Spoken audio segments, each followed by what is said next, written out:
Ya ahí está grabando. ¿Se escucha bien? ¿Se ve bien? Súper. Ya, acá. Disculpen el atraso, chiquillo, igual teníamos como, nos surgió un problemita, en verdad a mí me surgió un problemita y acabo de llegar a mi casa, así que por eso le pedimos a las chiquis que hicieran el tiempito.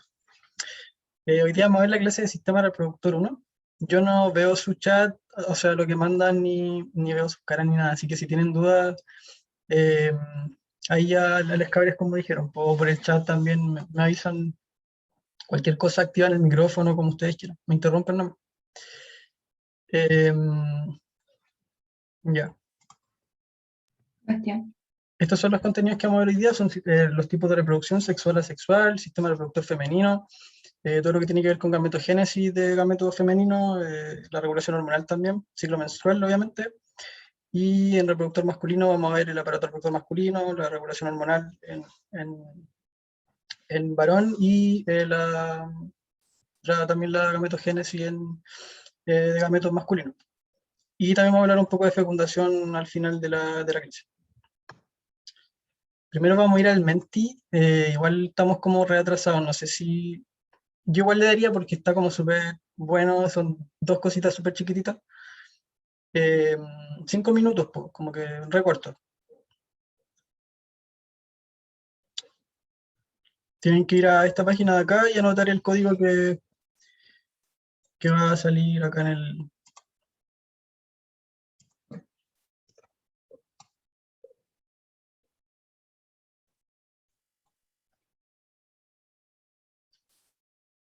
O si no, en volar lo saltamos nomás, no se creen les cabres.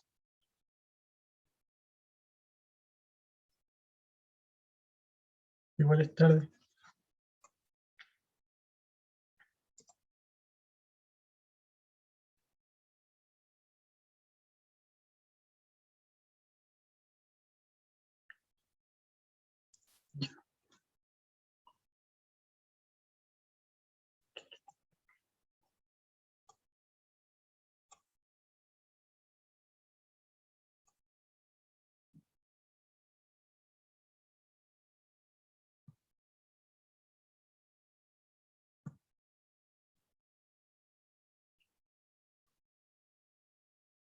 Ya, vayan a esta página de acá, el mentimeter.com, por fin. Y estas son aquí están las preguntas, son tres nomás, en verdad es como que súper introducción para ver más o menos si se acuerdan de cositas y qué cosas también conocen. Tienen que poner ese código de acá, el 27900466. Lo voy a escribir por acá igual. ¿Lo puede repetir? Está ahí en pantalla, ¿lo ven? Ahora sí se ve. Ya, bueno.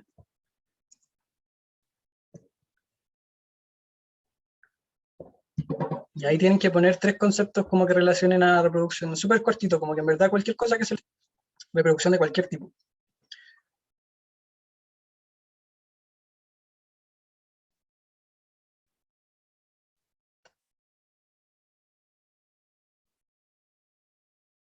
Ahí están apareciendo, buena. Me gusta caleta, esta página es súper didáctica. Se supone que las palabras que más se repiten van siendo más grandes.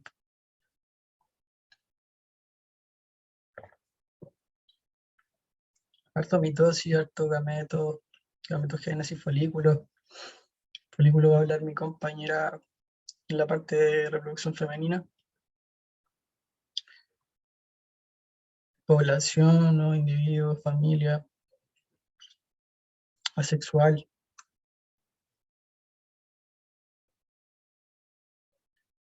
Desarrollo embrionario, partenogénesis, igual bacán. Partenogénesis es un tipo especial de reproducción que igual está en la clase. División meiótica, cromosoma, estrógeno, estrulación. Ah, ya, brígido, estrulación bien avanzada, igual. Es como de universidad, eso según yo. Ya, bacán. Lento. Gónadas, óvulo, fecundación. Y ahora vamos a avanzar a la segunda preguntita de introducción.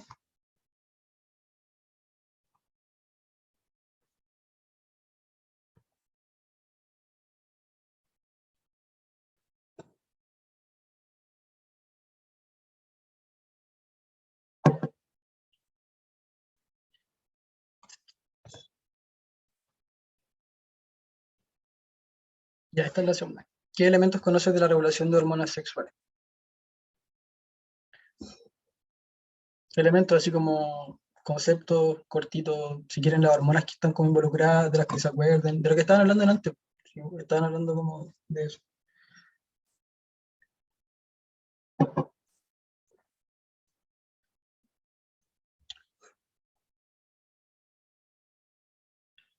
FSH, LH.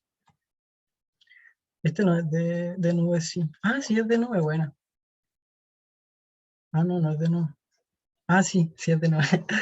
Que había uno que no era de nube porque no tengo el premio. Ya, buena. FSH, LH, progesterona, luteinizante, hipófisis.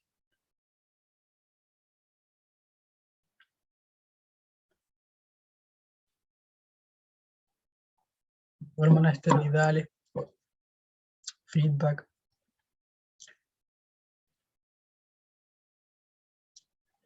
Ya, pues lento. Ya voy a avanzar porque igual tenemos poquito tiempo. Insulina salía por ahí, bueno.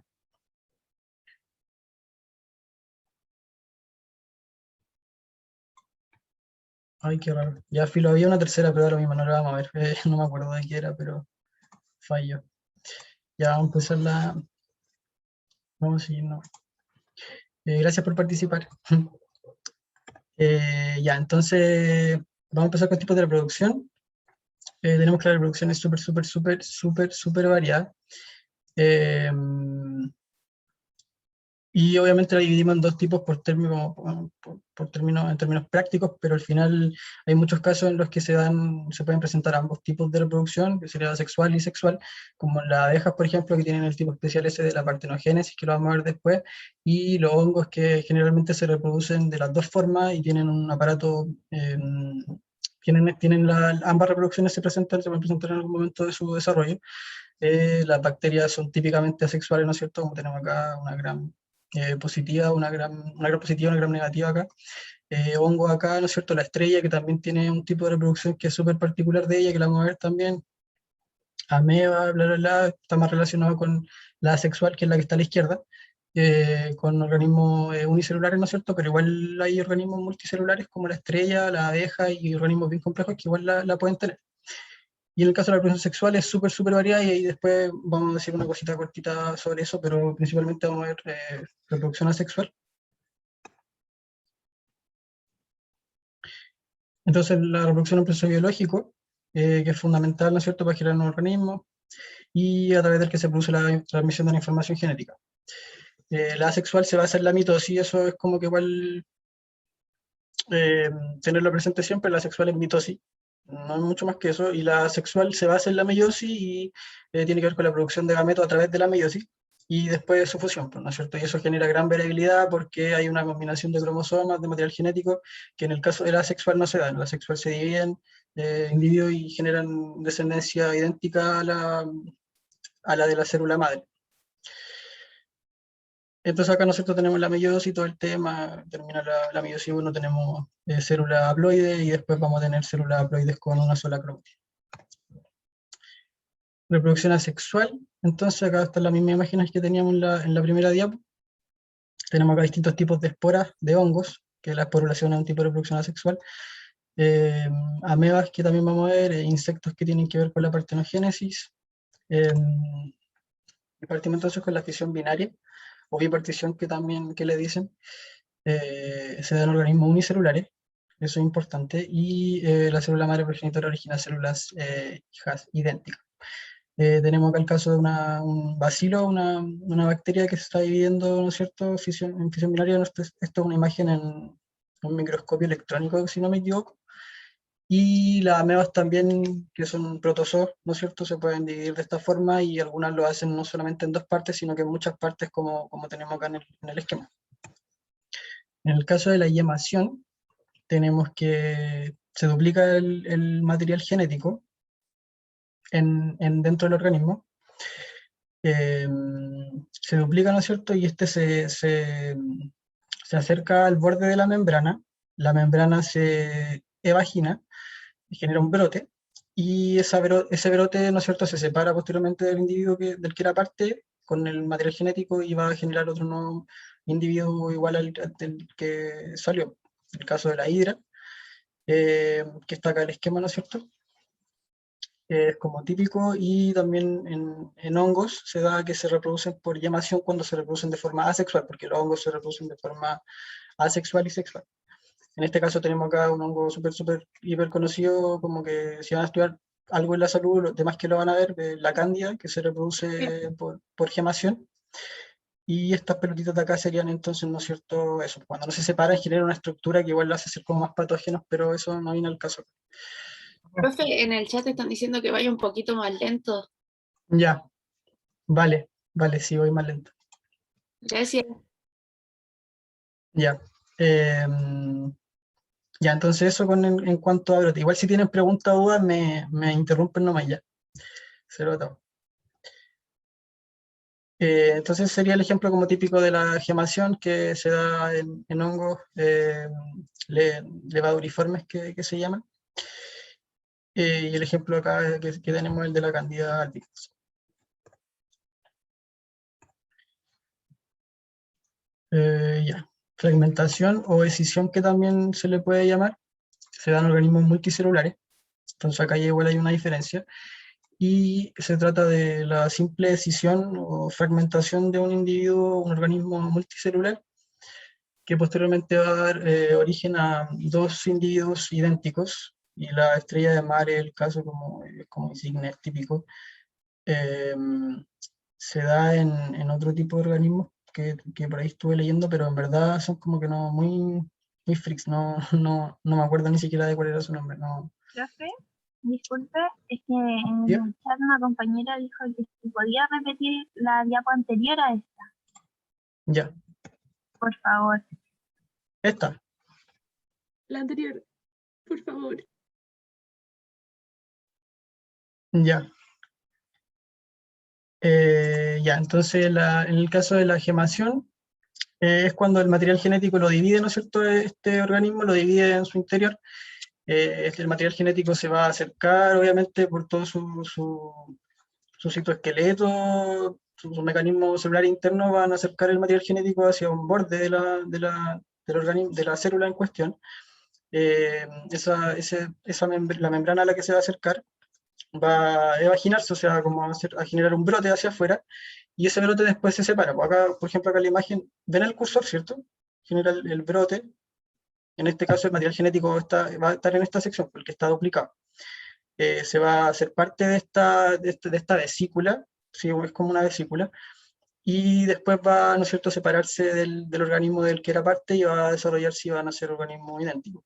Es lo que hacen algunos hongos para poder reproducirse, de forma asexual, como las levaduras, que son estas que están acá. Eso es lo que yo decía de las levaduras, la cándida y todo lo que les hablé. Ya, siguiente. Si tienen dudas, me dicen nomás. Si se escucha mal, también avísenme, por favor.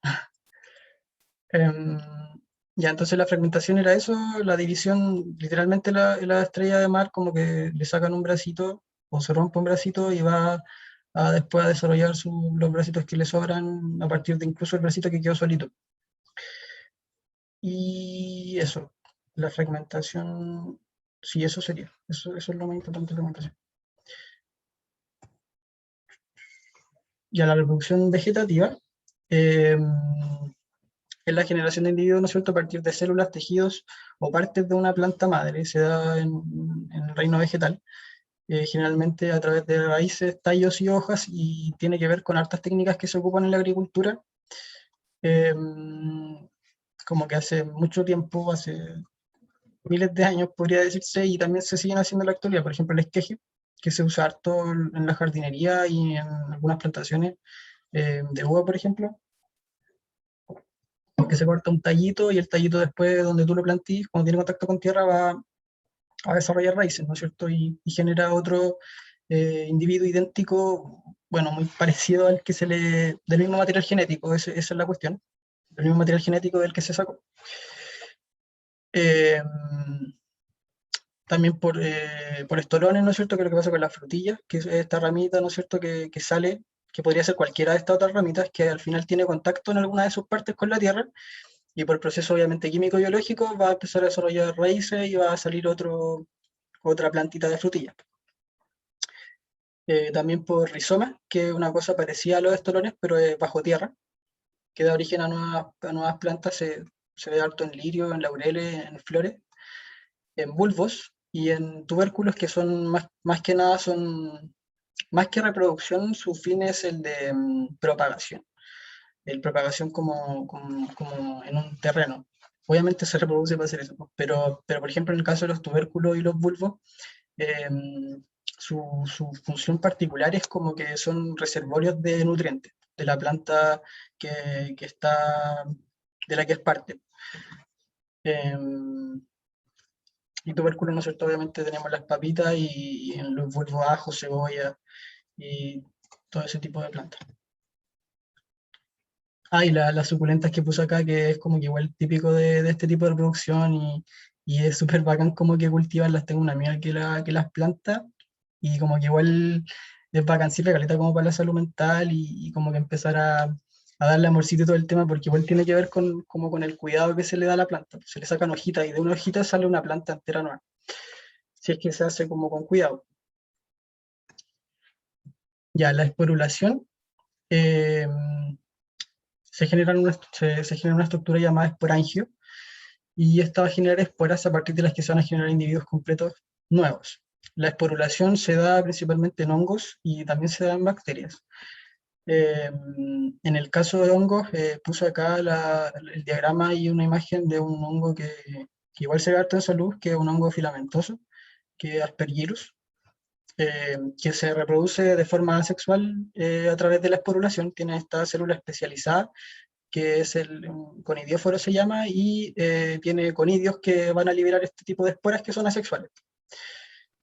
Ameióticas, pues finalmente no tienen ningún tipo de variabilidad, son células que salen con el mismo material genético que las demás células que conforman este hongo filamentoso, que esas células se llaman hifas, pero eso en verdad es lo mismo.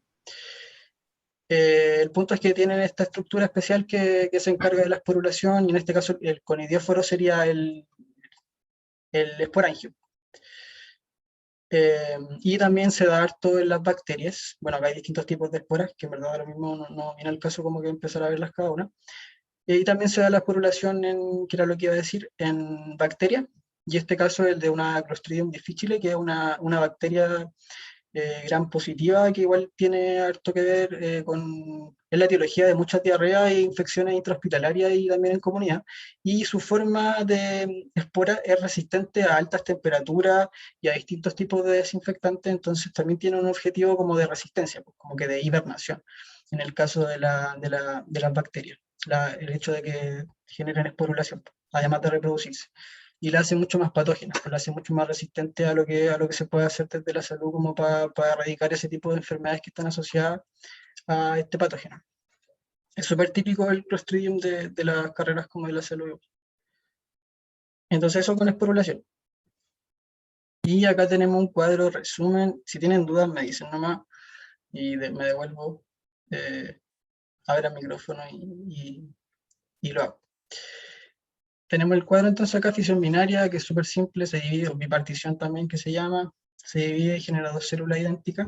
La gemación, ¿no es cierto?, que el material genético se divide primero, posteriormente pasa a acercarse a la membrana, se genera un brote o una evaginación, y ese brote se separa y después va a desarrollarse un individuo idéntico al primero.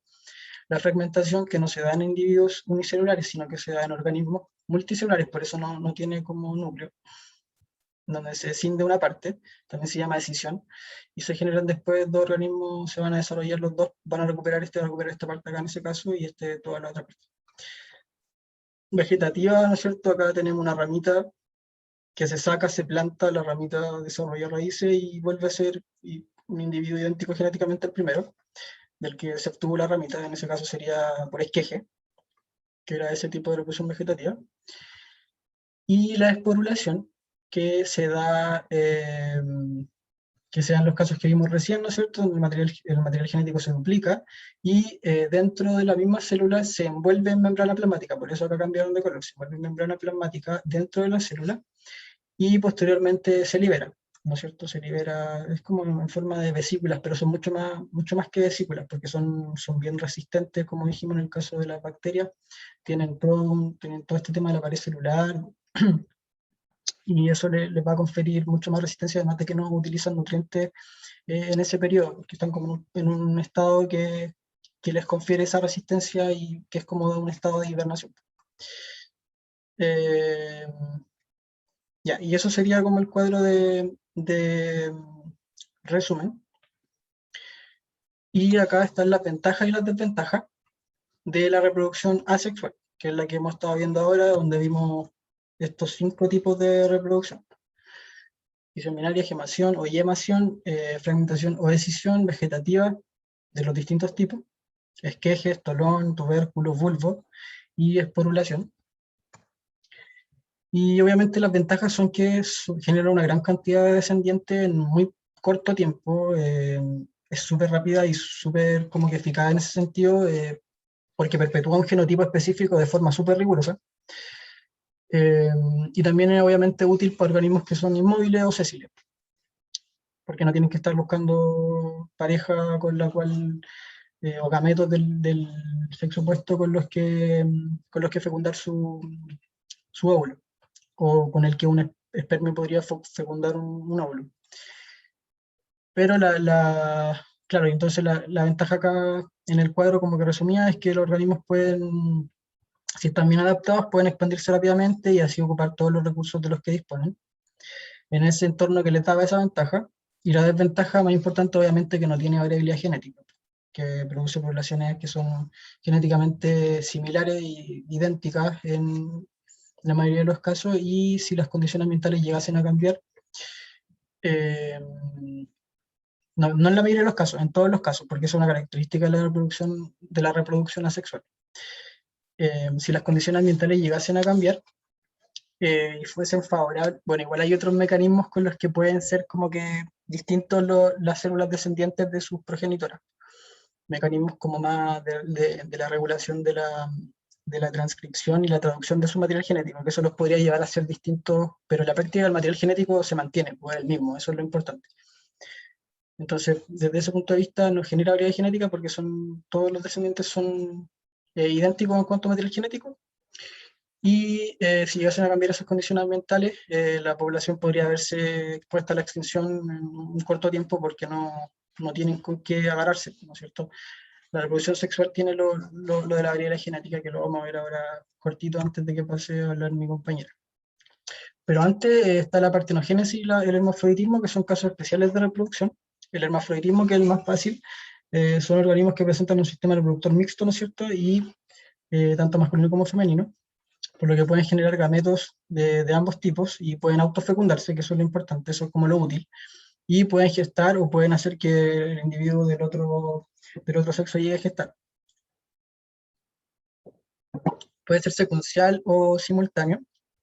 Secuencial se refiere a que el organismo nace, ¿no es cierto?, con ambos aparatos reproductores, pero solamente uno está activo. Entonces lo ocupa y posteriormente pasa a activarse el otro aparato reproductor. Una vez que lo ocupa por primera vez, simultáneo es que nace con ambos aparatos como que activos desde que se origina. Y en ese caso podría autofecundarse en cualquier momento, desde siempre, como el caso de la lombriz. Y los ejemplos están acá, que el típico del caracol, que es hermafrodita, ¿no es cierto? Los camarones, las flores, ¿no es cierto?, que tienen los carpelos, que serían como los gametos masculinos, y el pilio o conidio, creo que se llama también, que es como la parte del medio, que sería el óvulo, que puede llegar a ser fecundado por sus propios conidios, que son los gametos masculinos. Y el caso acá de los rotíferos, creo que sí, rotíferos, que son animales son animales pero microscópicos, son súper brígidos, lo encontré como que igual bacán, porque son animales, pero pertenecen al reino animalia, pero son microscópicos, tienen sistema obviamente reproductor y digestivo y todo el tema, que también tienen hermafroditismo. Y este sí que es el más importante, y este igual es probable que entre como que en la prueba, que es partenogénesis, que tiene que entenderse, y si hay preguntas acá, me interrumpen y me preguntan nomás las veces que sea, porque igual puede que llegue a enredar un poco, pero en verdad no hay por dónde, no tiene dónde perderse, porque igual es re simple, así que me preguntan nomás cualquier cosa. La partenogénesis es cuando una hembra produce óvulos, gametos femeninos, y estos sin ser fecundados se van a estimular, ¿no es cierto? Se estimulan de distintas formas, pero sin la necesidad de ser fecundados, pues eso es lo importante, no son fecundados por un gameto masculino. Los óvulos fecundan, o sea, perdón, no fecundan, los óvulos se desarrollan y producen nuevos individuos sin ser fecundados. Y esta puede ser meiótica o ameiótica. Si es meiótica, como dijimos al principio, la meiosis está asociada a la reproducción sexual. Si es meiótica, también se le llama partenogénesis sexual, y si es ameiótica, se le llama partenogénesis asexual. En el caso, que es como el caso típico de la partenogénesis, que es de la abeja, la reproducción es meiótica, haploide o sexual. Y se basa, ¿no es cierto?, en el caso de la abeja, que hay una abeja reina, que tiene 32 cromosomas, son 16 pares, tiene células diploides, va, ¿no es cierto?, a partir de meiosis, porque partenogénesis meiótica, va a generar gametos que son de 16 cromosomas, haploides, y aquellos que no sean fecundados van a convertirse en machos. Ya, o sea, 16 cromosomas se convierten sí o sí en machos. Y eso se le llama zángano, en el caso de la abeja. Ahora, si el huevo que la abeja reina deposita, que es haploide de 16 cromosomas, eh, llegara a ser fecundado, que podría ser, eso ya no sería partenogénesis. Partenogénesis es solo el caso de arriba que produce zángano. Que podría ser que un zángano, que este que está acá, que también está aquí abajo a la izquierda, vaya y fecunde otro huevo que tiene 16 cromosomas y por lo tanto aparezca un individuo de nuevo diploide de 32 cromosomas. Se va a generar que haya una abeja que se le llama abeja obrera, que son de sexo femenino, que son de 32 cromosomas. En el caso de siempre, este tipo de reproducción se asocia harto a eso de que la diploidía es de género, o sea, perdón, de sexo femenino. Y eso tiene que ver con mecanismos de dominancia, ¿no es cierto? Al final, el alelo que se encuentra en el lóbulo específico que te entrega el sexo al individuo, el femenino es dominante al masculino. Entonces, obviamente, cuando es de 16, sale un macho, y cuando es de 32 va a aparecer una hembra, porque el alelo es dominante. Igual hay casos en los que pueden haber individuos de 32 cromosomas, una abeja de 32 cromosomas que sea macho, pero eso puede pasar solamente de una forma, y es que los gametos que al final se fecundaron sean homocigotos recesivos, y de esa forma aparezca un macho, ¿no es cierto? Pero eso es súper poco frecuente. Lo más frecuente es que cuando sale el 32 cromosomas, un individuo diploide, vaya a ser una hembra. Y obviamente las obreras son estériles, porque la única que puede reproducirse es la abeja reina. El mecanismo es casi el mismo para todos los himenópteros, por lo menos, que son insectos que expresan este mecanismo de reproducción, que es la partenogénesis. Eh, y la meiótica es la que es asexual, o sea, cuando es asexual se basa en la mitosis, pues, y en ese caso se dan hormigas, si no me equivoco, que ponen gametos que son diploides porque solo se generaron por mitosis, no hubo meiosis de por medio, como acá sí. Y esos van a tener la misma cantidad de cromosomas que tenía, van a ser diploides, igual que el individuo progenitor, y van a desarrollarse como macho o hembra dependiendo también de la presencia o no de estos genes que van a determinar el sexo. Ya, eso en cuanto a partenogénesis. Si hay dudas, me hablan, me escriben ahí por el chat y me avisan, o se meten al micrófono.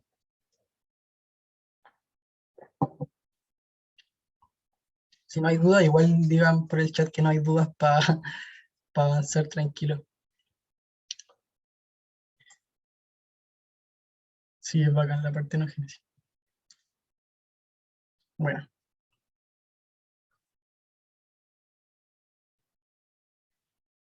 Ya, a ver, aquí me llegó Sí, podía ver el chat al final, no, no sabía, pero aquí llega una pregunta que dice, ¿por qué la ameiótica era sexual y la ameiótica asexual?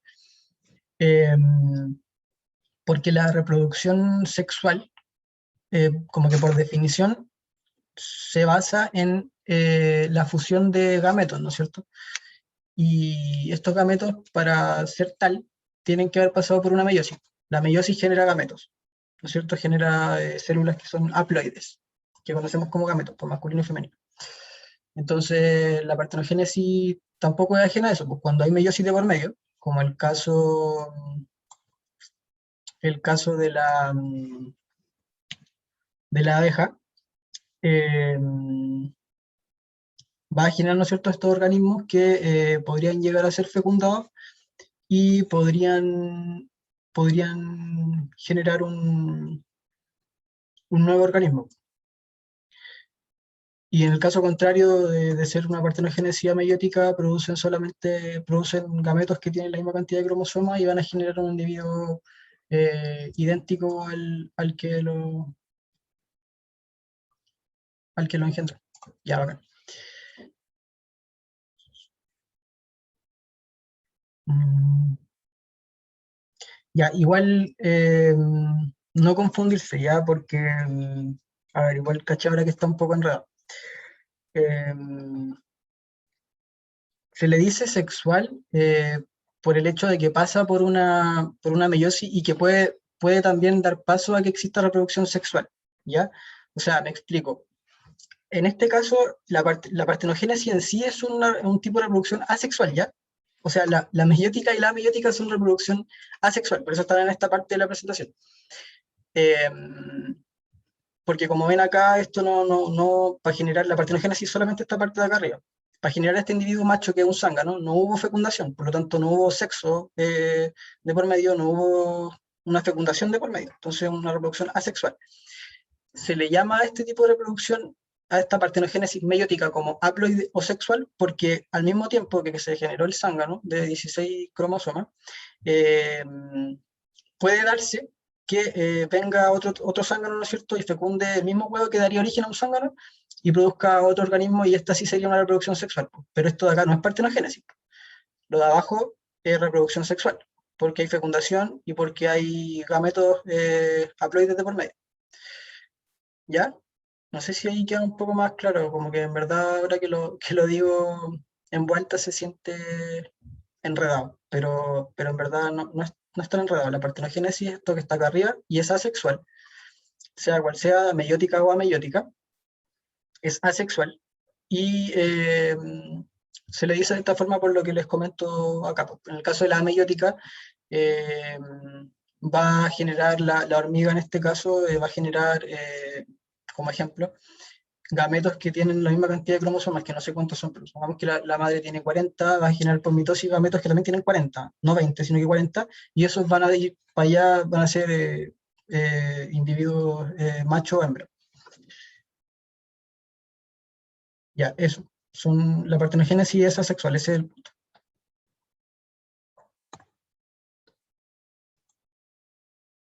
Ya, y en el caso de la reproducción sexual, eh, vamos a tener, ¿no es cierto?, que es súper diversa y que tiene distintos tipos de presentaciones, no es solamente lo que se da en mamíferos, ¿no es cierto? Hay hongos que también se usan de forma sexual. De hecho, hay un tipo de reproducción sexual que también es con esporas, pero con medio esporas. En hongos se da, que son esporas que pasaron por una meiosis y que después van a ser fecundadas por el otro gameto del sexo contrario, ¿no es cierto? En el caso de la abeja vimos que también está la partenogénesis. O sea, perdón, que aparte de la partenogénesis puede darse reproducción sexual, que era la parte inferior, donde había fecundación. Eh, Tenemos, ¿no es cierto?, calamares, delfines, pues tenemos que, en verdad es tan diverso y bacán que la fecundación puede darse dentro de un ser vivo o puede darse fuera en un medio líquido, como en el caso de los renacuajos, o en el caso de los corales, obviamente, porque están porque son sésiles, inmóviles y viven bajo el mar. Puede darse el desarrollo del embrión se dé fuera del individuo que le engendra, como en el caso de los marsupiales acá, como en un cangurito. Y también puede darse que quien gesta sea el macho, pues como en el caso de los caballitos de mar, que eso lo encuentro súper tierno y bacán. Eh, y eso, entonces la principal ventaja de la reproducción sexual es lo que habíamos hablado, que es la gran variabilidad en el caso de que llegara a cambiar el ambiente. En la reproducción sexual es donde se expresa la, la teoría de Darwin, que era de la selección natural. eh, Tiene que ver solo con, claro, reproducción sexual, que se generan ventajas a partir de individuos que a partir de esta variabilidad que produce, al final prevalecen. Y se basa, ¿no es cierto?, ahí en la fusión de gametos haploides y la formación de un cigoto a huevo con una combinación de genes única. Y ahora va a hablar mi compañero un poquito más, mucho más a fondo de lo que son los aparatos sexuales masculinos y femeninos. Y eso, si tienen dudas, hablan nomás. Hola, ¿comparto yo el PowerPoint? Sí, como queráis, o Mejor, es que así lo puedo ya. controlar. Ya, gracias.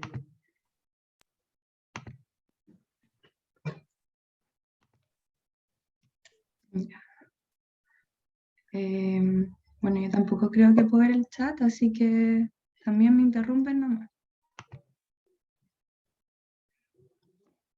Bueno, vamos a hablar del sistema reproductor femenino primero, vamos a llamarle femenino para efectos prácticos, pero entendámoslo como sistema reproductor de personas con útero, porque no solo las mujeres van a tenerlo. Ya, entonces, ¿de qué se compone? Vamos a tener primero, acá los labios, esto ya todavía no es el sistema reproductor, que nos van a dar la entrada a la vagina. La vagina va a ser el órgano muscular para la cópula y para el parto. Si continuamos por la vagina, vamos a llegar al cérvix o cuello uterino, que da entrada al útero. El útero, importante, es donde se gesta el embrión, y va a estar recubierto por el endometrio y el miómetro, que es la porción muscular. ¿Ya? Acá, anexo al útero, tenemos el conducto uterino, también llamado trompas de falopio, que ahora no se le llama mucho así porque se ha intentado eliminar los homónimos, bueno, los nombres propios, con su fimbria que abraza al ovario. Y en el ovario es la gónada. Recuerden que una gónada va a ser toda glándula genital que se encarga de elaborar las células reproductoras tanto en el aparato femenino como en el masculino. ¿Ya? Bueno, también vamos a tener la vulva, que ya es la parte más externa del órgano genital, y también a veces se considera dentro del aparato reproductor las glándulas mamarias, que sería una glándula sudorípara modificada para secretar leche. Tiene unos conductos excretores, también llamados galactóferos o lactíferos, que van a secretar la leche para el neonato. ¿Ya? Entonces esto sería el aparato reproductor femenino. Ahora vamos a hablar de la ovogénesis, que es la producción de ovocitos, que son las células reproductoras femeninas, ¿ya? Pero antes de partir quiero hacerles un pequeño recordatorio de genética. ¿Alguien me podría decir qué quiere decir N y qué quiere decir C cuando hablamos así? Interrúmpame, no, o sea, hablen nomás.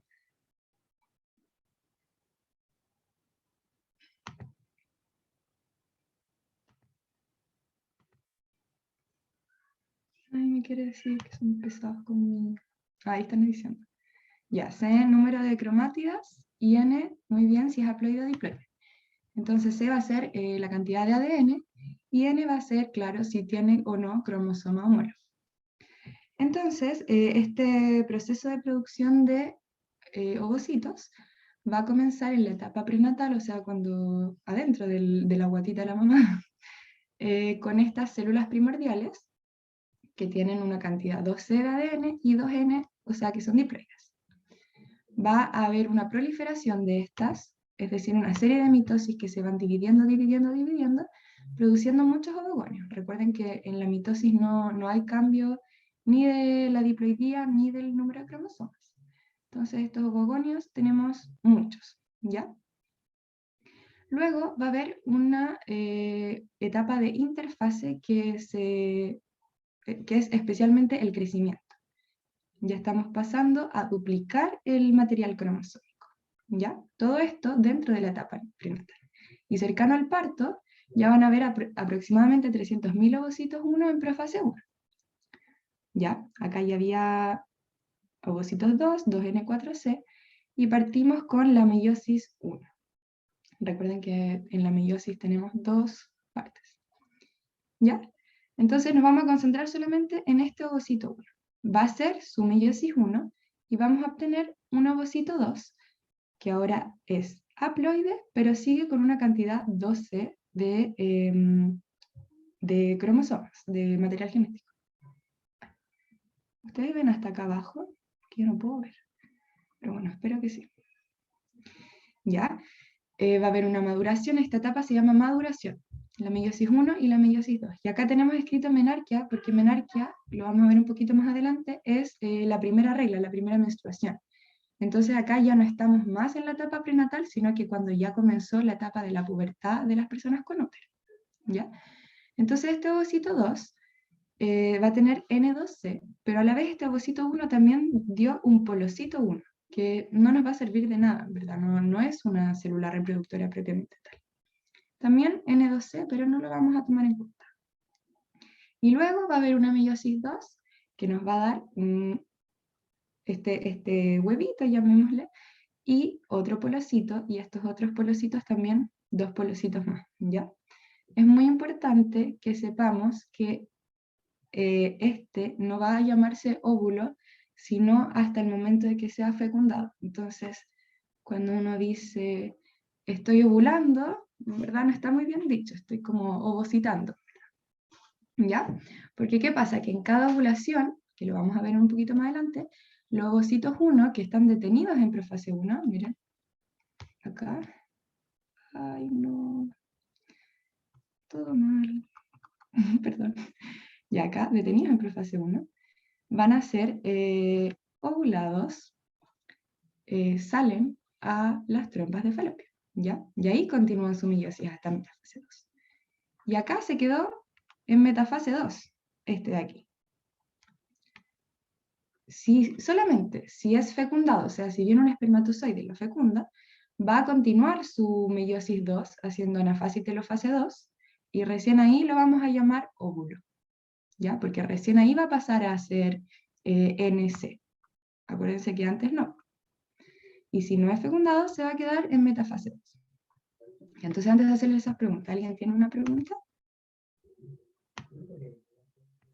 Profe, en vez de llamarse óvulo, se llama ovótida, ¿o no? Yo le digo ovocito. Nunca había escuchado eso. Porque el que estamos sacando, el que se ovula, va a ser el ovocito 2. Entonces, pero no estoy segura, lo puedo buscar y se los puedo confirmar.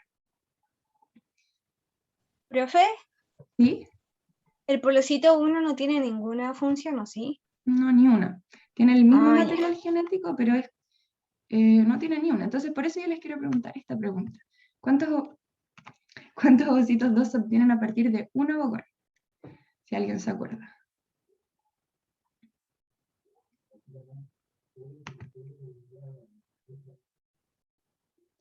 Ya, 1, muy bien. Que si vamos a la anterior, podemos ver, acá tenemos un ovogonio, un ovocito, y podría este perfectamente dividirse en 2 ovocitos 2 y después 4 ovocitos 2, pero no pasa eso, sino que quedamos con polocitos. Entonces, claro, por un ovogonio, un solo ovocito 2, y óvulo si es que es fecundado. ¿Se entiende esa parte?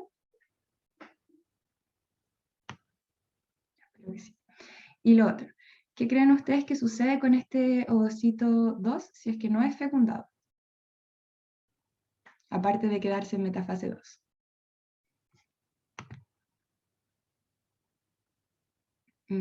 Ya se elimina en la menstruación, normalmente se dice que se reabsorbe, ¿ya? Porque en la menstruación recuerden que el principal desecho es el endometrio, que es la capa que recubre el útero. Pero vamos a ver la menstruación en un ratito. Ya, entonces quedó todo claro con esto de la ovogénesis, es importante igual entenderlo. Profe, ¿podría repetir lo que pasa en la ovulación? Ya. En la ovulación, es que vamos a llegar a eso más adelante, ahí lo van a entender mejor. Pero ¿qué pasa? Todo esto, recuerden que está pasando adentro del ovario. Voy a volver acá. Acá dentro del ovario, ¿ya? Tenemos el ovocito, el ovogonio, que después se transforma en ovocito 1, que después va a salir como ovocito 2, y está acá, ya está acá en el conducto uterino, también llamado trompa de falopio, ¿ya? Entonces, solamente si es que es fecundado ahí mismo, porque recuerden que ahí generalmente sucede la fecundación, va a pasar a ser un óvulo NC, si no se va a quedar como un ovocito 2, N2C. No sé si se entiende mejor. ¿Y a qué me refiero con que se reabsorbe? Es como que las paredes del útero lo reabsorben. Así por lo menos me lo enseñaron a mí. No sé si está el Bastián por ahí que me lo pueda confirmar o corregir. ¿Qué cosa? Perdón, ¿qué cosa? Que cuando tenéis el ovocito 2 que no fue fecundado, después se reabsorbe. ¿Sí o no?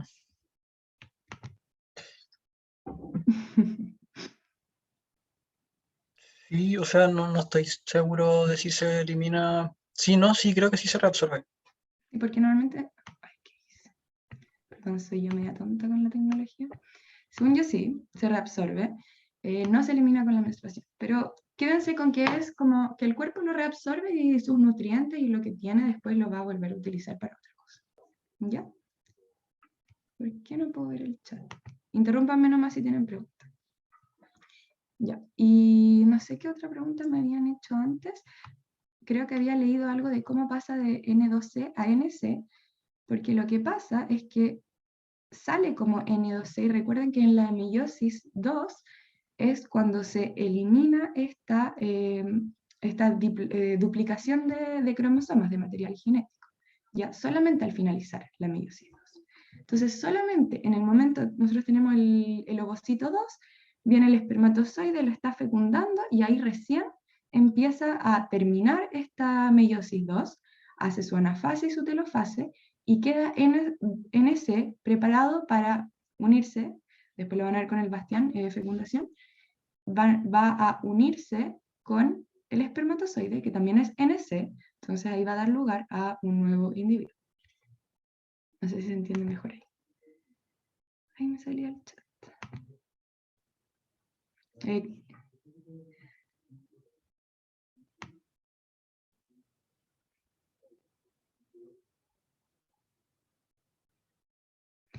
Finalmente se generan 2 ovocitos y 6 polocitos. Ya, no te confundas acá, porque esos 2 ovocitos que están acá es porque yo en este dibujo que los hice, lo hice a partir de 2 ovogonios, pero piensen que acá la proliferación y una serie de mitosis quedan muchos ovogonios, ¿ya? Que después van a haber 300.000 ovocitos, imagínense la cantidad de ovogonios que había. Y estos son los que van a durar para toda la vida. Por eso después hay una ¿cómo se llama? Cuando uno deja de menstruar.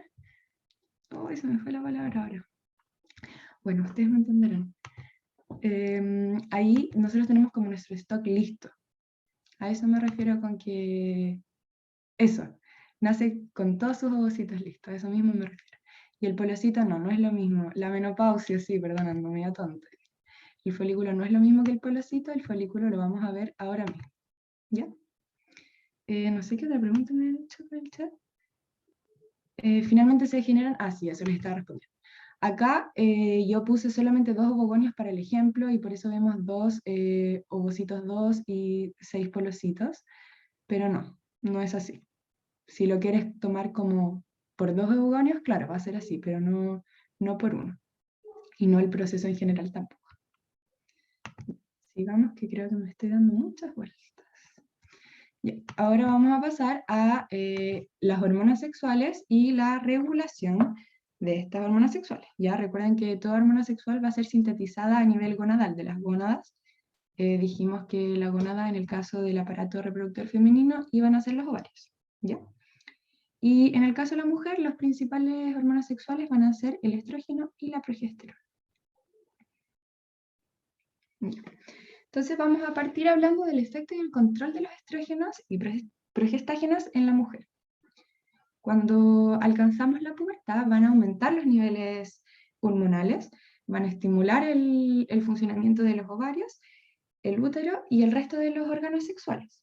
Entonces esto hasta como los 50 años, la menopausia, muchas gracias al que me lo recordó, va a prolongarse esta síntesis de estrógeno y progesterona. ¿Ya?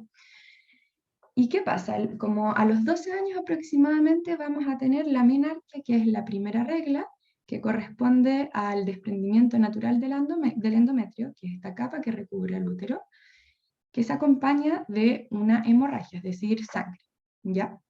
Generalmente, para estimarlo, decimos que es una vez al mes cada 28 días, con una duración entre 3 a 7 días. Y todo esto va a ocurrir únicamente en ausencia de embarazo y bajo control hormonal, o sea, todas estas hormonas van a estar controlando que esto suceda o no suceda, porque en caso de que haya embarazo no vamos a querer que suceda. Ya. Seguimos, entonces. Vamos a hablar de las fases del ciclo menstrual. Y esta se puede dividir principalmente en dos fases. Una preovulatoria, es decir, antes de la ovulación, o folicular, después van a ver por qué se llama folicular, y una postovulatoria o luteína. En la preovulatoria o folicular va a predominar la secreción de los estrógenos, ¿ya? Y también va a haber un crecimiento y desarrollo del folículo que va a contener al ovocito. Entonces, por ahí alguien me preguntaba si el polocito era lo mismo que el folículo. No, porque el folículo es una capa de células que está alrededor del ovocito. ¿Ya? Acuerden que ovocito 2.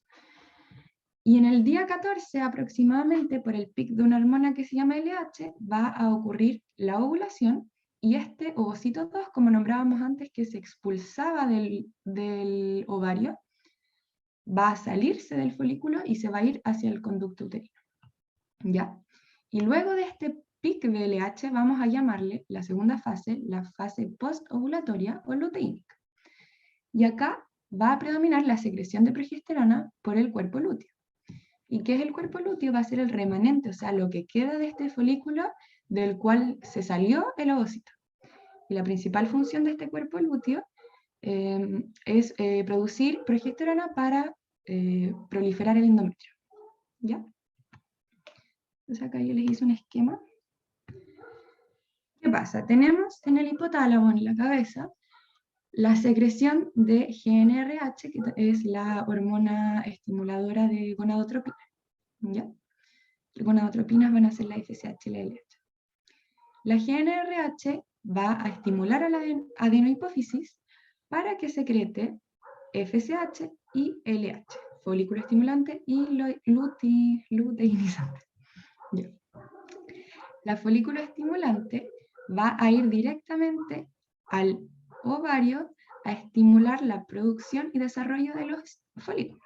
¿Ya? Acá tenemos un ovocito, acuérdense de la ovogénesis, recubierto por un folículo 1, que luego sigue su desarrollo, su mitosis, su meiosis, el folículo 2, y finalmente un folículo final que se llama folículo de Graf, recubriendo a este ovocito 2, ¿ya? Y este folículo va a ser el que va a secretar estrógeno, muy importante, ¿ya? Dentro de las características, las consecuencias del estrógeno va a ser la estimulación del crecimiento de los huesos y los músculos, la estimulación de la aparición y mantención de características sexuales secundarias, y la más importante, la proliferación del endometrio. ¿Ya? Acuérdense que acá estamos en la etapa folicular. Y acá también tenemos los gráficos, que son típica pregunta de prueba. Vemos acá, justo en los primeros días de la menstruación, que sigue más o menos alto la FSH, porque esta es gonadotropina, y después disminuye un poco y vemos un pic de LH. ¿Y por qué se produce este pic de LH? Por el pic de estrógeno, que también lo vemos acá. Entonces, recuerden, FSH estimula a los folículos. Folículos secretan estrógeno. Estrógeno aumenta, aumenta, aumenta, y esta alza de estrógeno hace que se produzca este pic de LH. ¿Y qué pasa con este pic de LH? el ovocito 2, que estaba atrapado en este folículo de Graf, se sale y va hacia las trompas de Falopio, ¿ya? Entonces ahora pasamos a la fase postovulatoria, o luteínica. Entonces ahora tenemos la LH, que va a ir a estimular a este cuerpo lúteo, que recuerden que es el remanente del folículo que quedó en el ovario, ¿ya? El cuerpo lúteo va a principalmente secretar progesterona.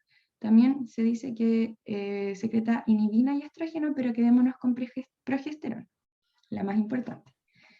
¿Y qué hace la progesterona?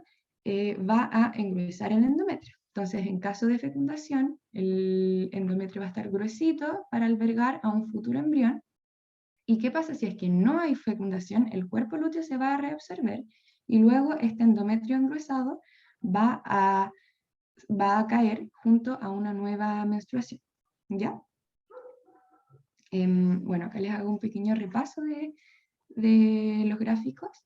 Recuerden, al inicio del ciclo menstrual, la LH está bajita, la FSH está más o menos alta, después tiene un pequeño pic de LH dado por el pic de estrógeno. Acá también la progesterona está bastante baja.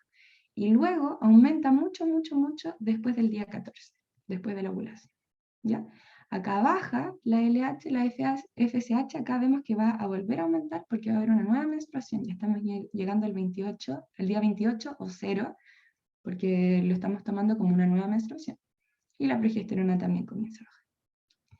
Ya, puede ser un poco enredado quizás, así que díganme nomás si tienen preguntas.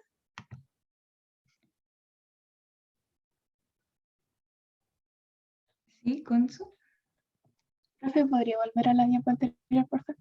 Sí. Ya, entonces, se secreta la FSH, produce estrógeno, y el estrógeno produce el LH, No. y después se produce la progesterona. Me bugué demasiado. Ya, Feliz. te lo explico todo de nuevo. Ya.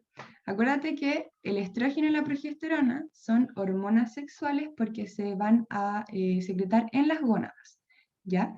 Este dibujito que está acá representa un ovario. En cambio, FSH y LH son gonadotropinas. Recuerden que otrofinas que estimulan a la producción de hormonas sexuales, ¿ya? Pero FSH y LH se estimulan en la adenohipófisis, o sea, perdón, se secretan en la adenohipófisis. Yo creo que ustedes vieron ya el resto de las hormonas, por ejemplo, la TSH, la T3, la T4, que esas, bueno, eran estimuladas, también por la adenohipófisis, ¿ya? Entonces, todo de nuevo, adenohipófisis, secreta FSH. FSH estimula, no secreta, estimula a los folículos, y los folículos secretan el estrógeno. ¿Ahí está mejor?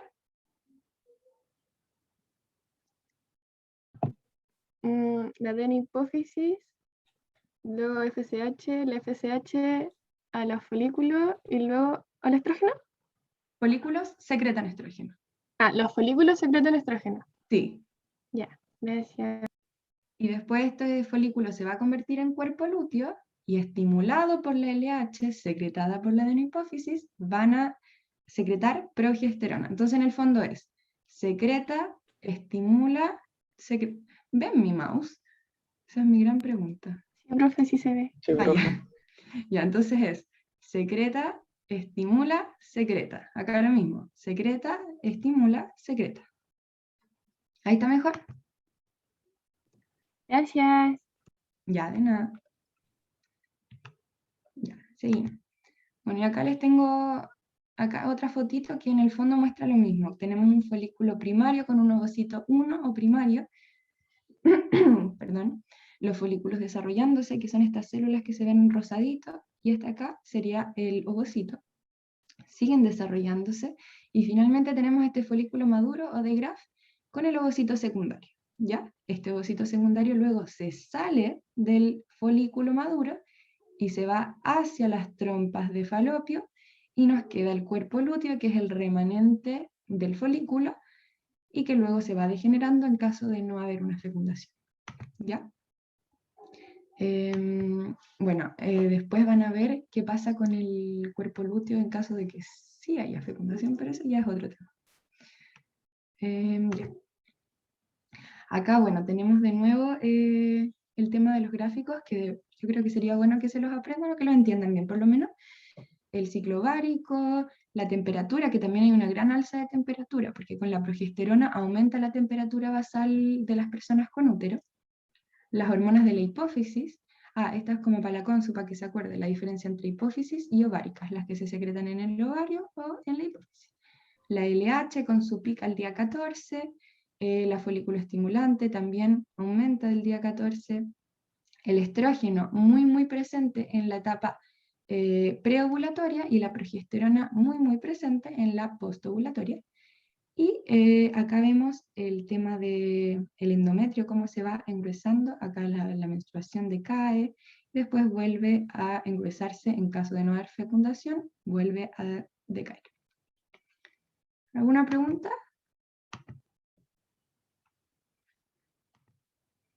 Son tímidos. Ya. Bueno, ahora vamos a ir a una pausa de 15 minutos, pero antes les pido que por fin escaneen este código. Bueno, yo creo que ustedes saben más que yo de esto. Y ahí los va a llevar a un Google Forms. Y si tienen problemas para escanearlo, les enviamos un link para que puedan anotar sus datos y la asistencia. Ya, el link. Se los voy a buscar al tiro. Ya, y nos vamos a una pausa de 15 minutos. Y tiro les mando el link.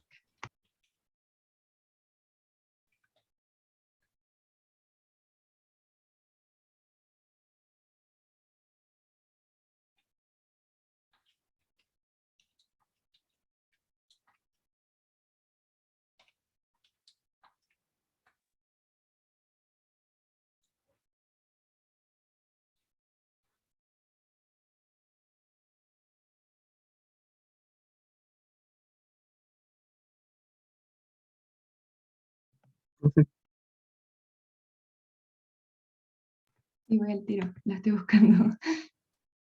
Gracias. Perdón. Aquí tengo el link, ¿lo mando, Simón? Sí, creo que ahí te la mandé, ¿o no? No sé si es eso.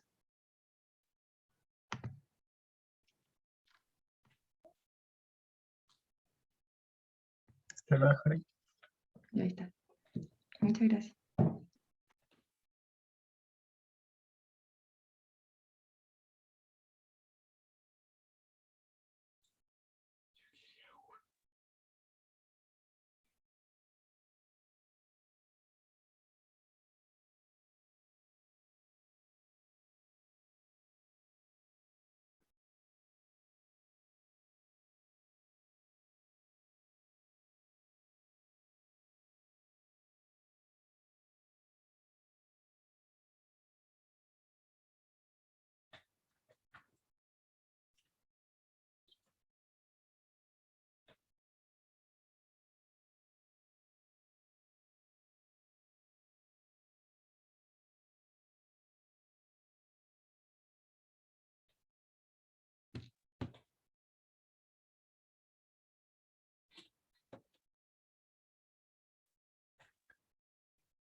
Hola.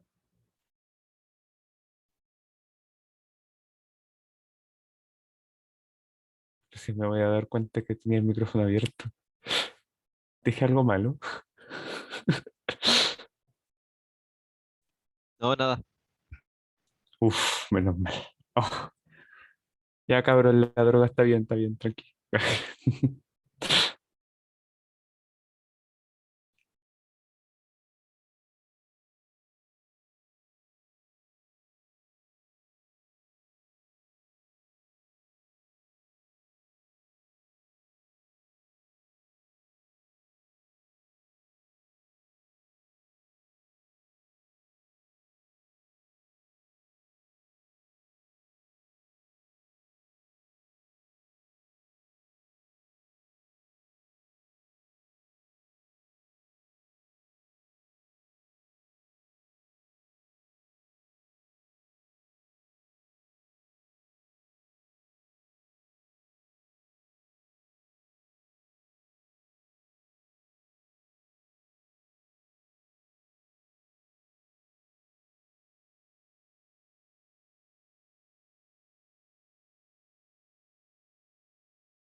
Pero antes quería preguntarles si es que tenían dudas de lo que acabamos de ver.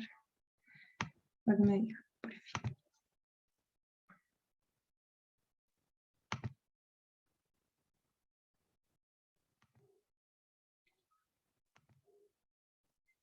¿Alguna duda?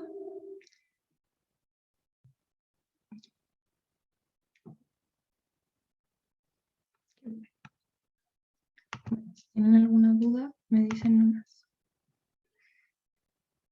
Ya. Bueno, entonces ahora vamos a ver el sistema reproductor masculino, que es más cortito que el femenino, así que no se preocupen. Las personas con útero somos un poco más complicadas, pero no lo digo en el sentido machista ya. Ya. Entonces, sistema reproductor masculino. ¿Qué tenemos? El pene, que va a ser el órgano eyaculador y copulador.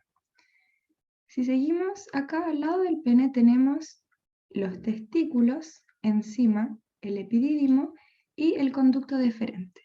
Desde el epidídimo podemos seguir este trayecto del conducto deferente que pasa por encima de la vejiga y llegamos a la vesícula seminal donde se secreta el 60% del líquido seminal.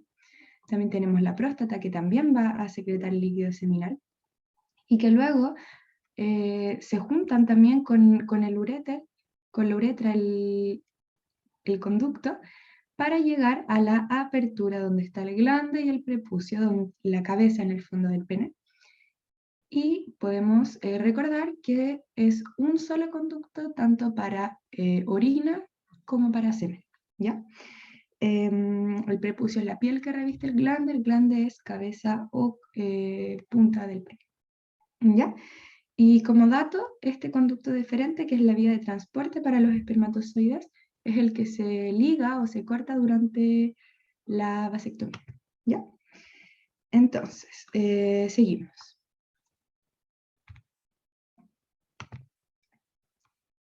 ¿De qué están compuestos los espermatozoides? Tenemos la cabeza, el cuello y la cola, que también se le llama flagelo. En la cabeza tenemos el acrosoma y el núcleo con el ADN. El acrosoma es un pedacito de la cabeza que le ayuda a penetrar la zona pelúcida del ovocito, que está como que rodea al ovocito ya estando afuera del ovario, o sea, en el conducto ovárico, o sea, perdón, en el conducto uterino o trompas de falopio, está recubierto por esta zona pelúcida, y esta acrosoma tiene lisosomas, tiene unas enzimas que lo ayudan a penetrar, y que luego, bueno, ocurre la fecundación y termine la meiosis del ovocito, y ustedes saben todo lo que sucede. El material genético, y en el cuello tenemos muchas mitocondrias en disposición helicoidal. Y la cola, el flagelo que le ayuda para el movimiento. Ya. Entonces vamos a partir hablando de la espermatogénesis, que en el fondo tiene la misma finalidad que la ovogénesis, pero para la producción de espermatozoides. Entonces va a ocurrir en los túbulos seminíferos, en los testículos, a partir de la adolescencia, y el producto final van a ser 4 células haploides. Acuérdense, para hacer un poco la diferencia con la ovogénesis, que teníamos una sola célula y ni siquiera en la teoría era haploide, porque todavía no le podíamos llamar ovo. En cambio acá, claro, a partir de un solo espermatogonio podemos producir 4. Es por eso que los hombres tienen tantos espermatozoides. Ya. Esta imagen es un poco para mostrarles dónde ocurre esto. Si se acuerdan, en la imagen de acá, acá tenemos los testículos, el epidídimo y el conducto deferente. Entonces acá, testículos, epidídimo, conducto deferente. Y este epidídimo contiene los túbulos seminíferos hacia los testículos enrollados, muy enrollados. Y si lo desenrollamos y hacemos un corte ahí, vamos a ver esto. Tenemos las espermatogonias o espermatogonias, las células de Sertoli, que también se le llaman células nodrizas, las células intersticiales o de Leydig, las vamos a ver todas ahora en un momentito, ¿ya? Por eso, para que sepan que es en el túbulo seminífero. Entonces, ¿qué pasa en la espermatogénesis? Tenemos la célula primordial, 2N2C, diploide, 12 de cromosomas. Una proliferación igual como pasaba en la ovogénesis, esto en la etapa prenatal, ¿ya? Esto va a dar lugar a espermatogonios, no se confundan por la imagen porque no son 2, porque ahí, acuérdense que son muchas CPG que dan lugares cada una a 2 espermatogonios y así, se va dividiendo, ¿ya? Después, un espermatogonio va a ser la interfase y va a dar a un espermatocito de 1. Hasta ahora bastante parecido a lo que estaba pasando en la ovogénesis. La primera meiosis nos va a dar lugar al espermatocito 2, y acá ya encontramos la primera diferencia. Este espermatocito 1 nos dio lugar a 2 espermatocitos 2, en cambio en la ovogénesis nos daba un polocito 1 y un ovocito 1. Entonces, allá estamos con la primera diferencia. Y después cada uno de estos espermatocitos 2, que es N2C, va a terminar su meiosis, o sea, al tiro lo podemos llamar espermátida, NC. Pero acuérdense de esto, que de repente se pueden confundir y la prueba le gusta hacer pilla a veces. La espermátida no es el espermatozoide.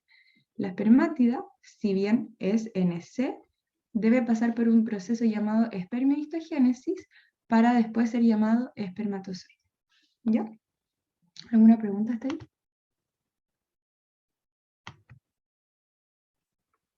Profe, ese proceso que mencionó es la como diferenciación, ¿o no? ¿La espermiohistogénesis? Sí.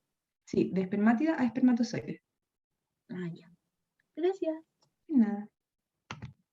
¿Otra pregunta?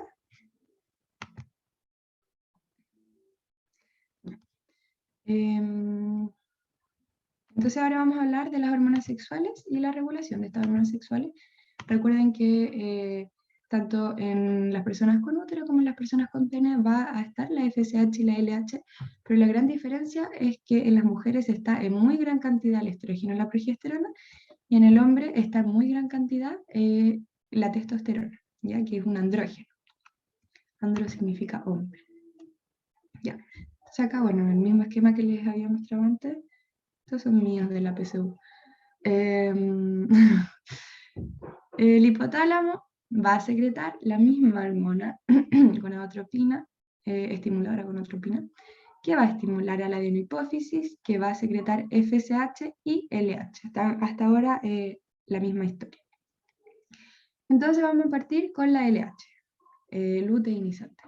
Va a estimular a estas células de Leydig o intersticiales, que también se les llaman. Recuerden que todo esto está pasando en los túbulos seminíferos. Y esto, muy importante, la célula de Leydig va a secretar la testosterona, la principal hormona sexual masculina. ¿Cuáles son los efectos de la testosterona? Va a aumentar el líbido, va a aumentar la masa muscular, por lo que podemos decir que tiene un efecto anabólico, porque va a estimular la síntesis de proteínas. También va a estimular la aparición y mantención de características sexuales primarias y secundarias, y promueve la diferenciación gonadal en el feto, es decir, la formación de los testículos y los genitales masculinos. Acuérdense que esto de la testosterona ya está pasando en etapa prenatal.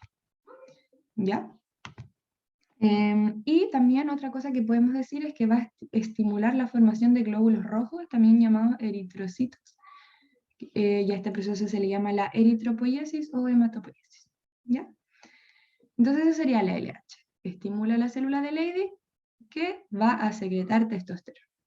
Y por otro lado, la adenohipófisis va a secretar FSH, que va a estimular a la célula de Sertoli. La célula de Sertoli también se le llama célula nodriza, y es una célula de los túbulos seminíferos a la cual se mantienen unidos los espermatozoides. ¿Ya? La célula de Sertoli va a tener como principal función la maduración de los espermatocitos. Va a secretar inhibina, que su única función es hacer una retroalimentación o feedback negativo de la FSH para detener este proceso de espermatogénesis. Y también va a secretar ABP, que son sus siglas en inglés, que es una proteína de recepción de andrógenos, una glucoproteína que se va a unir a la testosterona y que permite la producción de la espermatogénesis. Perdón. Ya acá tenemos un espermatogonio, que acuérdense que era el que iniciaba la espermatogénesis. Así que eso sería con las hormonas sexuales. ¿Alguna pregunta hasta acá? Por mi parte, todo claro. Ya, qué bueno. ¿Alguien más? No, profe. Ya, entonces acá les quería hacer unas preguntitas, ya estamos terminando, o sea, mi parte por lo menos. ¿Alguien me puede decir cuál de los siguientes tipos celulares posee una cantidad de ADN 12 y es haploide en la espermatogénesis? Pero háblenme nomás por el micrófono. La B. La espermatogonia, ¿por qué?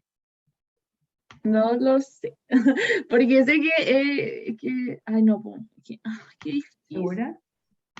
Sí. A ver, volvamos al esquema. Estamos buscando haploide y ADN 2C. O sea, ¿qué quiere decir? N2C, que ya dividió su material genético, pero es haploide. Volvamos. Volvamos a este esquema. Haploide 2C, el espermatocito 2. ¿Ya?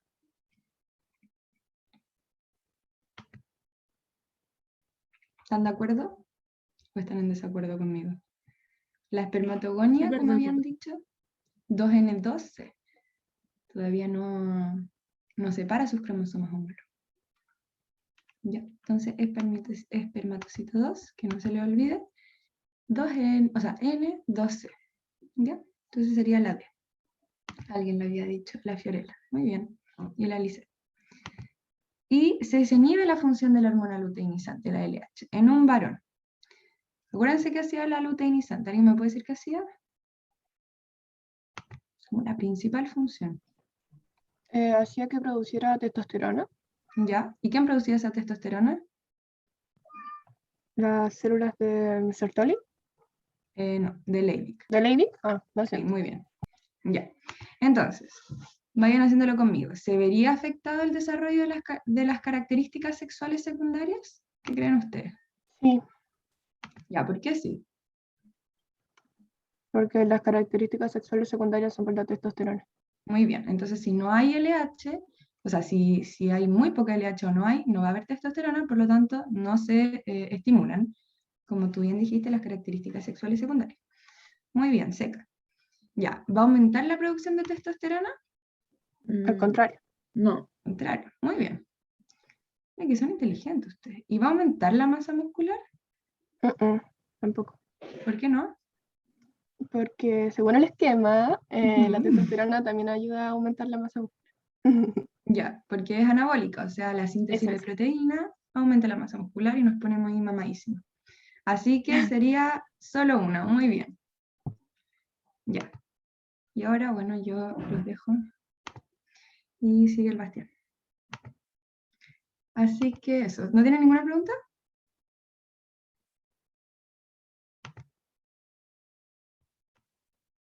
Yo sí, profe, la espermatogénesis. Perdón. Dígame, ¿cuál es la duda?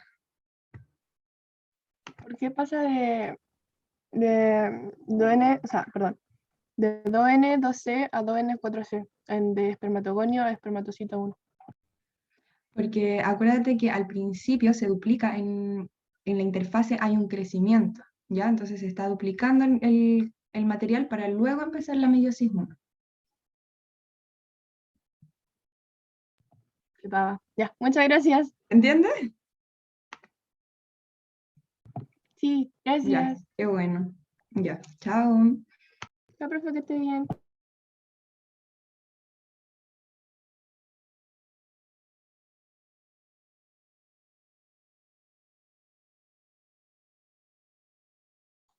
Ya, queda solamente la parte de fecundación, que es súper cortita.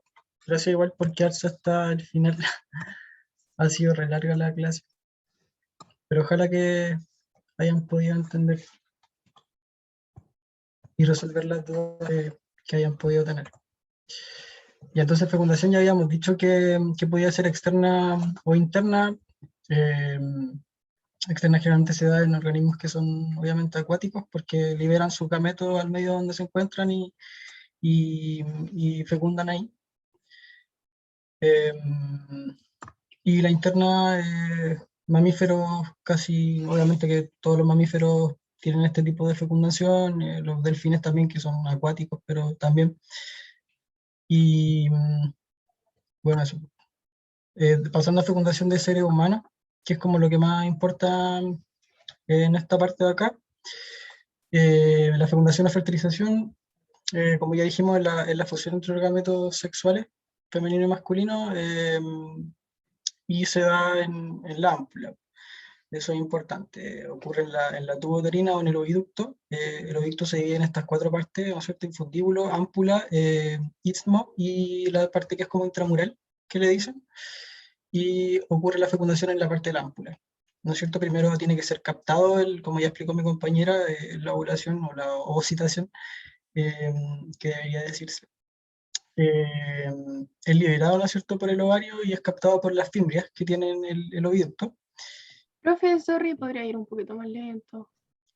Sí, ya, sorry. Gracias. Sí, avísenme nomás si de repente se me va me jala. Ya, entonces, en cada ciclo menstrual se libera, ¿no es cierto?, el ovocito 2. Y el ovario tiene una característica como que anatómica que igual es como que relevante para la fecundación, que es que se encuentra, los órganos de nosotros por dentro se encuentran recubiertos de una capa que se llama peritoneo, y el ovario está sujeto a él, pero no está envuelto por él completamente. Entonces se encuentra dentro de esa cavidad. Y puede pasar que el ovocito 2, en cada ciclo menstrual, cuando se ovula, sea liberado y no sea atrapado por las fibras. Perfectamente podría pasar. No es frecuente, obviamente. No es probable que eso pase, pero puede pasar. Y puede liberarse, ¿no es cierto? Y quedar en este espacio que es como virtual, que se llama intraperitoneo. Y podría haber un embarazo, por tanto, si es que llegara una espermia hasta esta parte y llegar a fecundarlo, podría ser hasta incluso en el hígado. Obviamente eso no es normal, no es como que es algo patológico y algo bien peligroso y se llama embarazo ectópico. ¿Ya? Eso es como el dato freak. Entonces lo primero que tiene que pasar es que haya un coito dentro de los días fértiles. Los días fértiles son 3 días antes de la ovulación y 2 días después. ¿Por qué son 3 días antes y 2 días después? Porque los espermatozoides viven, ¿no es cierto?, de 48 a 72 horas. Entonces tiene que calcularse que, como el máximo que pueden vivir, que serían 72 horas, 3 días. Y los óvulos viven, ¿no es cierto?, de 24 a 48 horas. Entonces se calcula que 2 días después también puede llegar a haber una fecundación. Entonces lo primero que tiene que ocurrir es el coito en los días fértiles, que son estos acá. Tiene que haber una ovulación, ¿no es cierto?, y una captación. Si las fimbrias, que son estas cositas de acá del oviducto, no captan el óvulo se va a perder, pues, como dijimos. Tiene que haber una preparación del espermio, ¿no es cierto?, que se da posterior a la eyaculación, que se divide en capacitación y hiperactivación, y en reacción acrosómica, que la reacción acrosómica es la más importante. Tiene que transportarse el espermio, y tiene que haber una activación del ovocito. La activación del ovocito se da cuando ocurre la fecundación, ¿no es cierto? Estos son como los sucesos más importantes del proceso de fecundación, que lo vamos a pasar ahora como que a describir un poquito más a fondo. Profe, Bien. ¿y en las personas que tienen ovario poliquístico es más difícil que queden embarazadas si es que tienen relación a los días fértiles? A ver, el síndrome de ovario poliquístico igual está asociado como a infertilidad, porque claro, igual es como que más complejo. Pasa que tiene como que los folículos que normalmente debieran dar origen a los ovocitos 2, ¿no es cierto?, que las personas con útero nacen con ese pool de folículos, empiezan como que a desarrollar quistes. Entonces hay una producción anormal de hormonas sexuales femeninas, que es lo que le explicó mi compañera de antes, con respecto a la producción de estrógenos, ¿no es cierto?, y progesterona, pero sobre todo de estrógeno, que obviamente es más elevada de lo que debería ser en una persona como que sana. A partir de eso se puede generar como que infertilidad, ya, porque se inhibe el eje. Al final es lo mismo que pasa con la toma de anticonceptivo oral.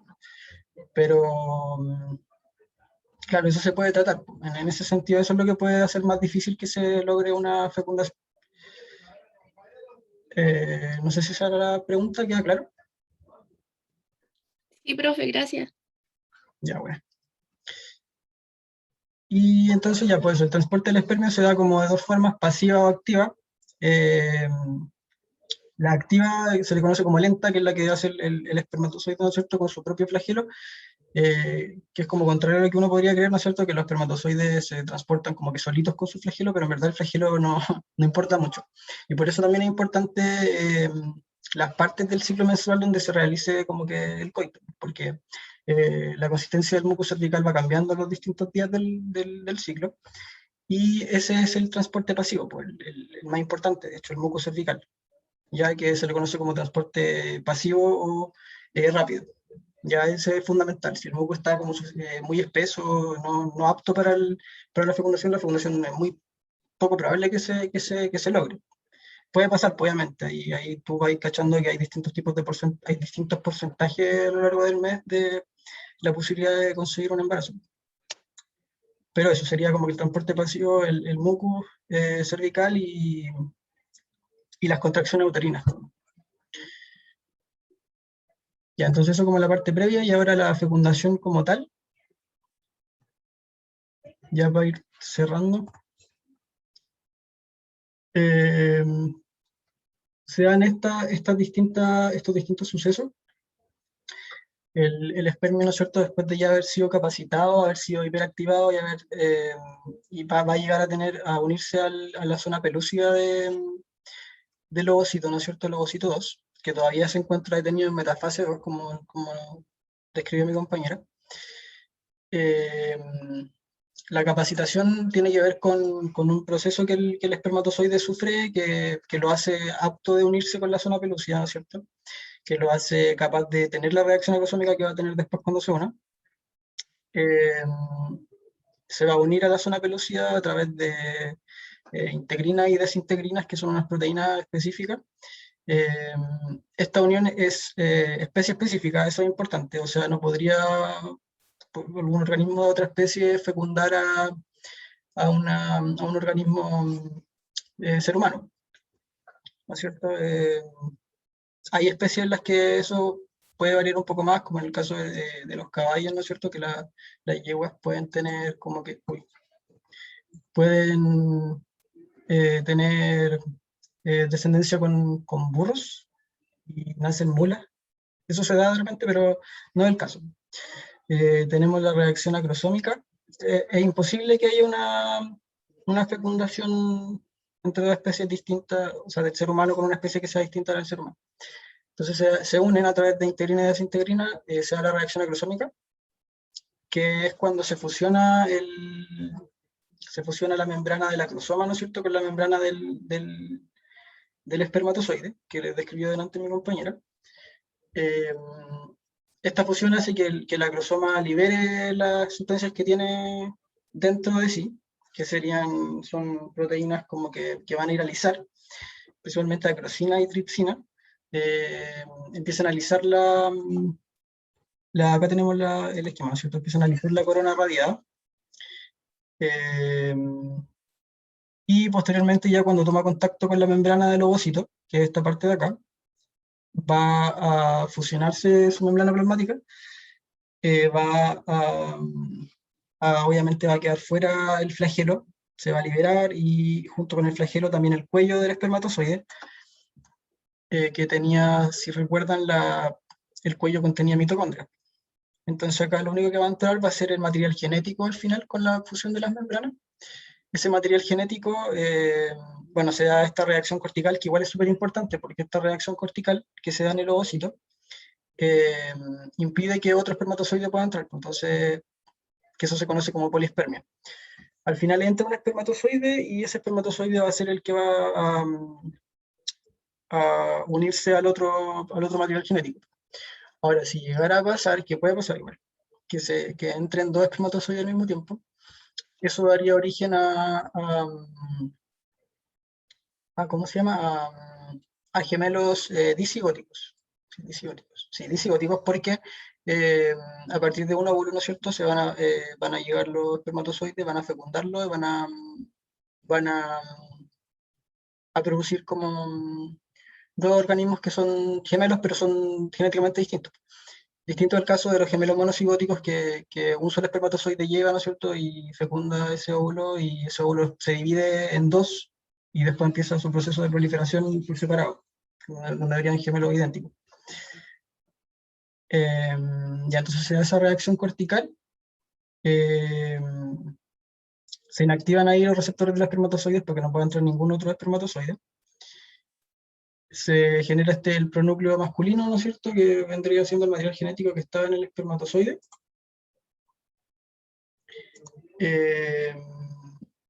Y el pronúcleo masculino se va a fusionar con el pronúcleo femenino. ¿Qué es importante acá? Que acá, si ustedes se fijan, ya está el segundo cuerpo polar. Entonces ya se activó el ovocito, ya dejó de ser ovocito 2, terminó su metafase, terminó su meiosis 2, perdón, en la que se encontraba, que era metafase 2. Y eso se produce por la entrada de calcio, ¿no es cierto?, al ovocito. Ese calcio, ¿cómo entra? Podría pensarse que entra como cuando entra el espermatozoide, a través del calcio que está fuera de la célula, el calcio extracelular, pero ese calcio es calcio que estaba en las reservas del ovocito, y calcio que se activa por la entrada del espermatozoide. Entonces se activa un proceso bien como que enredado que tiene que ver con receptores de distinto tipo que van a liberar ese calcio que está como en el retículo endoplasmático del ovocito. La cuestión es que lo libera, y eso hace que termina la fase en la que estaba detenido, elimina factores que lo mantenían en esa detención, en esa inhibición, termina la meiosis, aparece el pronúcleo, ¿no es cierto?, ya listo para hacer un pronúcleo que obviamente es haploide y tiene una sola cromática, es NC, y van a fusionarse, se aproximan, ¿no es cierto?, se fusionan, y ya empieza ahí la metafase, que sería de la primera división del cigoto, y ahí ya tenemos pura mitosis, pues ya no hay meiosis, empieza la mitosis del cigoto, y ya ahí ya tenemos el embarazo. En ese momento, el ovocito completa la meiosis 2, se fusiona el pronúcleo, en ese momento ya inicia el embarazo. Y obviamente ahí después ya se va a implantar, 6 a 7 días después, tiene que recorrer la tubo-uterina y todo el tema. creo que eso, no sé si se me olvida algo. Hay cosas que tienen que ver con el espermio que igual en medicina reproductiva son como importantes, como la capacitación, pero en verdad para la prueba no. Pero como dato freak, la capacitación es reversible, pues hay cosas que no son reversibles, como la reacción acrosómica. No es reversible, es irreversible la reacción acrosómica y es específica. Pues la capacitación sí se puede revertir y eso se ocupa harto para cuando hay problemas como de fertilidad, para hacer una fertilización in vitro, se sacan los espermatozoides obviamente de una persona y después se descapacitan si es que estaban capacitados y se insertan para que vuelvan a capacitarse y después puedan fecundar. Eso. No sé si hay dudas, tengo acá como que ya dos cositas que son como una imagen de esto como que real, así pasa, así se ve. Acá tenemos, ¿no es cierto?, el ovocito secundario, que va a después convertirse en óvulo cuando sea fecundado, solo cuando sea fecundado. La coronaria y en una microscopía electrónica, si no me equivoco, están los espermatozoides rodeando el ovocito. Entonces esto se ocupa para la fecundación in vitro, como les dije, hay un óvulo, se le inyecta literalmente una pipeta microscópica y lo otro que habíamos hablado, lo de, si fijan acá está el útero, se ve súper poco, pero acá está el útero, está desplazado como hacia la izquierda de su pantalla y acá hay un feto que está fuera del embarazo ectópico, porque es cuando el óvulo no es captado, el ovocito no es captado por las tubas. Eso. No sé qué hora es. Igual estamos justo, está bien en el tiempo, son las 8:30. Empezamos media hora tarde, igual disculpen por la extensión. Si hay dudas,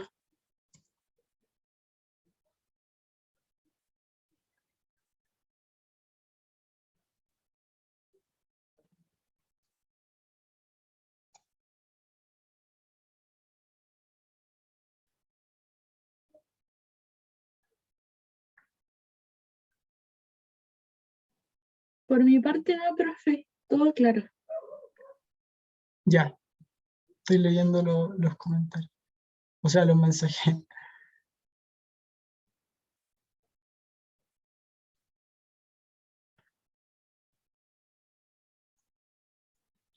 Gracias, profes, por quedarse hasta tarde igual. No, gracias a ustedes.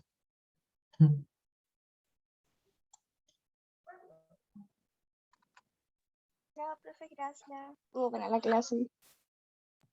No, profe, gracias, que estén bien. Chao, chiques. Cuídense. Ah, ¿cómo se llama esto? Donde los calificamos ustedes, esa, la encuesta docente. ¿La van a colocar ahora o es por el form? Uy, no cacho yo cómo es eso. No sé si están por ahí los coordinadores.